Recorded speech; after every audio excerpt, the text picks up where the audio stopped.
frustré et je me retrouvais dans la même situation que j'étais au CF Montréal. Ok, ouais. Les joueurs de la première arrivent, même si le joueur n'est pas forcément plus talentueux que toi ou le mérite, mais c'est des lois, c'est des règles, c'est des règlements d'un club, parce que tout est concentré sur la première équipe. C'était quelque chose honnêtement qui est... Bon, ça me frustrait énormément, surtout où j'étais rendu à ce moment-là, c'était à mon pic au niveau de ma carrière.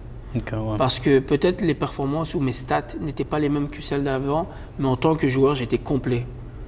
Techniquement, physiquement, mentalement, j'étais arrivé vraiment à un point, et surtout là-bas, avec les structures d'entraînement, leur environnement de travail, des fois je pouvais rester une journée complète. Parce que je ne sais pas si tu as vu les installations, mais c'est des installations à plusieurs centaines de millions de dollars.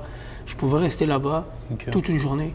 Tu arrives, tu as un buffet, tu déjeunes, on avait bain chaud, bain froid, on a tout ce qui est équipement de gym, on a le lunch, on a une salle de détente, salle de sieste, on a des télés, il n'y avait rien pour se plaindre. Ouais. Tu comprends, il y avait tout le kit. Ouais. Tout le kit. C'était du jamais vu. Donc je pouvais rester là-bas une journée complète. Faire les soins, la récupération, tout ce que j'avais besoin était là. Et ça s'est vu dans mon niveau de jeu.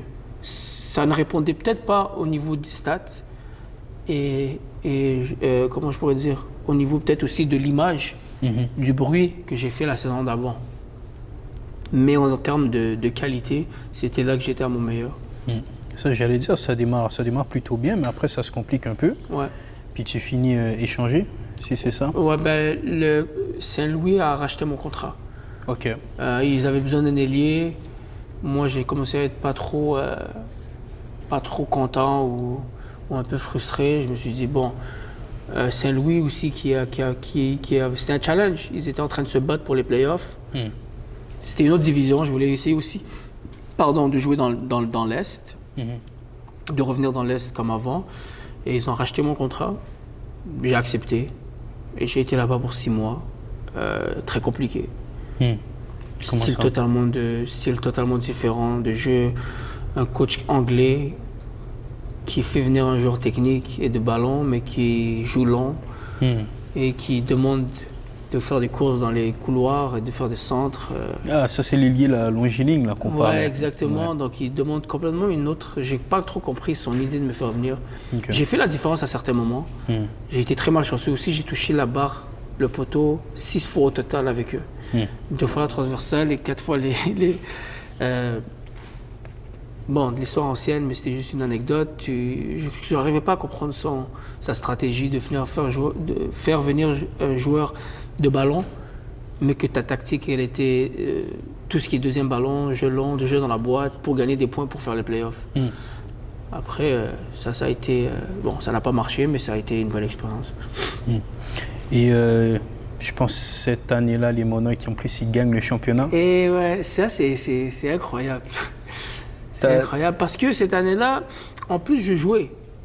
Je jouais assez, mais j'avais ce sentiment de bon, je vais essayer quelque chose de nouveau, on ne sait jamais, c'est Louis MLS, peut-être que si je me fais un nom dans la USL.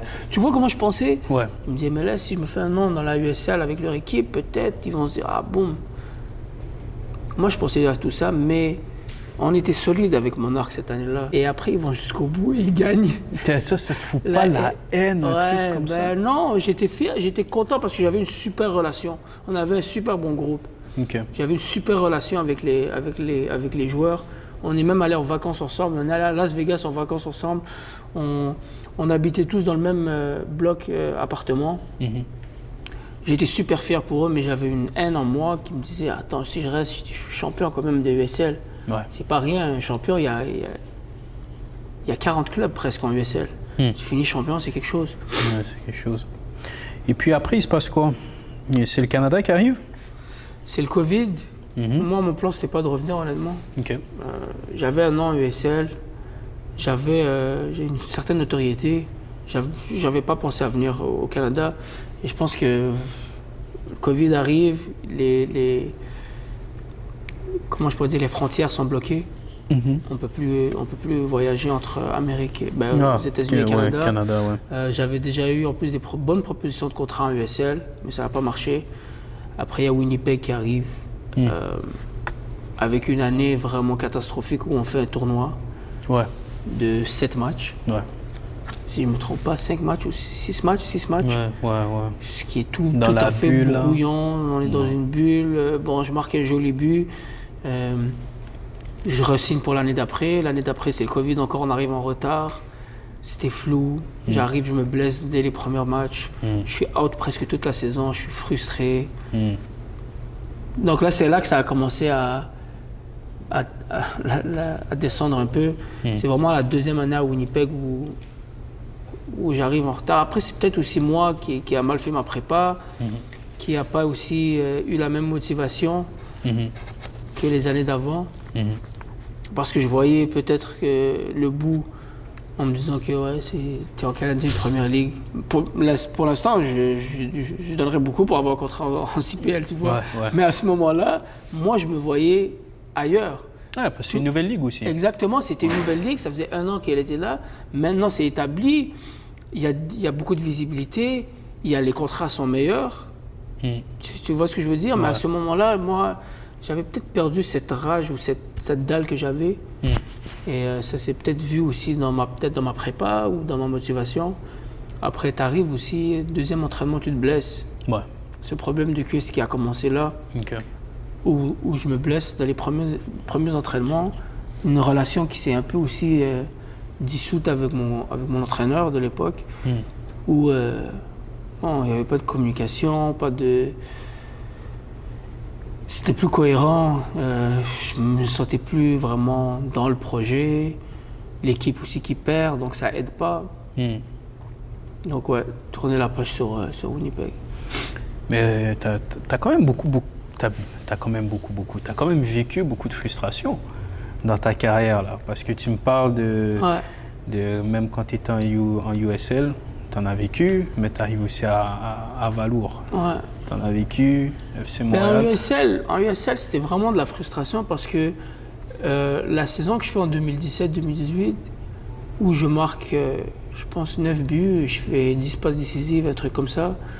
Et des buts qui, honnêtement, moi j'aurais aimé marquer plus de buts et que ça aurait été des tapines ou des buts de vrais attaquants. Tu vois ce que je veux dire? Mais tous les buts que je mettais, c'était des top buts. Ouais, c'est ça. Donc je me disais, j'étais frustré parce que je me disais que j'avais peut-être atteint un niveau qui n'était pas, qui n'avait pas été récompensé. Moi, je me serais vu peut-être dans un club MLS ou ailleurs. Après, c'était ça aussi comme frustration, tu vois.